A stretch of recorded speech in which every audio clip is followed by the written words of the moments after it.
It's Eagle Week, baby. Oh, man, I hadn't been able to do nothing but think about this game, man. And I know all of you sit the same way because this is where it all went to hell last year. This is where some of us, like me, had the worst offseason with the Dallas Cowboys that I've ever had in my entire life. I mean, went through the lowest of lows this year. And it was because of the Philadelphia Eagles. We got to go get them. But before I get into the game, let me address Mr. Roy Williams. You know, y'all seen his comments or whatever. I don't get it. I don't know why he would. Everything is going good. Nobody is complaining. You can go to the message boards. You can go to on the blogs. You can find. There's nobody in Dallas media. Nobody is complaining about anything right now. They're on a 3-game winning streak. I mean, it's just, everything is good right now. And Roy says that he doesn't get the balls thrown to him correctly.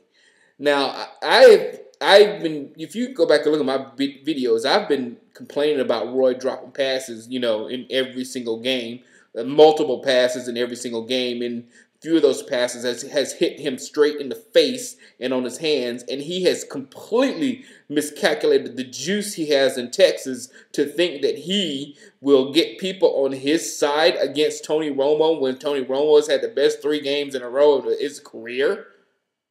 Are you nuts? I mean, to say something like that, knowing that you have no backing. You have nobody to say, yeah, Roy, I got your back. Yeah, you don't get the balls thrown correctly. You got nobody. So why would you even say that? I told you about Roy threw Romo and Garrett under the bus last year. And I try to tell everybody gets so bent out of shape over the media darling T.O. I'll be honest, I'll be straight up and honest with you. If T.O. had said those same things that Roy said, Bristol would have blew up. ESPN headquarters would have went like a mushroom cloud. They would have had so much information, so many people yelling, so many people mad, and just would all the you know what I mean, Schlereth, all them, they would have had veins coming out their head. I can't stand him. He's hard. Blah, blah, blah. But nobody cares about Roy because Roy has no juice. Roy hadn't blown up nothing. Roy just needs to play football right now. Roy needs to put up some numbers. What are you talking about? The number 2 is doing good right now. You just need to do good. You really do. Because now we spent draft picks on you. What we could have had was transitions to the game. Somebody like a Deshaun Jackson that I wanted in the draft so bad. Macklin is the same way. Jeremy Macklin, I wanted in the draft so bad. Another reason why I hate the Philadelphia Eagles. They took the players that I was coveting. So now we got to deal with Deshaun Jackson. And Deshaun Jackson has ruled on every level of sports, like I said before in videos before. And that dude is getting so open in the backfields. It's ridiculous. And I think he's doing something with McNabb to where if he sees an opening or if he sees somewhere where he can get that go route, he's gone. And what I'm afraid of is I'm afraid that sooner or later you're gonna have to. I don't care. Tinu, come on, he has destroyed Tinu already. We got to have 2 people on Deshaun Jackson. And if you put 2 people on Deshaun Jackson, I think Andy Reid's smart enough to say, okay, Deshaun, you're a decoy all game unless you slip out and get completely open. And just then they'll have essentially a fast break offense of having 10 offensive guys versus 9 defensive guys. And then, we're at a disadvantage at that point. So I just think we need all of our weapons. We need a faster offense. So I wish that Wade would suspend Roy for a game for conduct detrimental to the team. Because come on, that was detrimental. Everything's going good, everything's going nice, everybody's having a good time, everybody's working hard, and here he goes complaining. So move him out and get Ogletree in that slot and let Creighton and Miles have those 2 and let Ogletree go in the slot and see what we can do with a fast offense. Because the offense right there.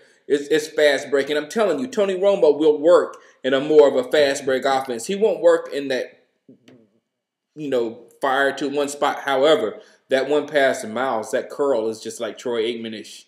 Because I didn't think Tony Romo had the Troy Aikman factor in him, but those passes to Miles, you can see why Roy is complaining about it. But we're going to have to outscore the Eagles. We're going to have to outscore them because I'm telling you, if the only thing that can beat the Philadelphia Eagles is if they come out and play like they did against the Raiders. I hope that'll happen. They come out and do that because that's what Philadelphia does. They'll come out and they'll just blow it. But if they come out and they play a game, it's gonna be hell to beat them. It's gonna be pure hell to outscore them. It's gonna be pure hell to match their intensity and everything. And Michael Irvin talked about that the Cowboys need to go there and get their man back. And a lot of that I agree. But I don't think we lost our manhood in Philadelphia. I think it was lost before that game started. I thought we had lost that game before we went out on the field for some reason. I don't know what it was. I don't know if it was the Raven game hangover or the fact that Philadelphia still had life and they thought it was going to be an easy game and the easy game turned hard on a dime. So I don't know.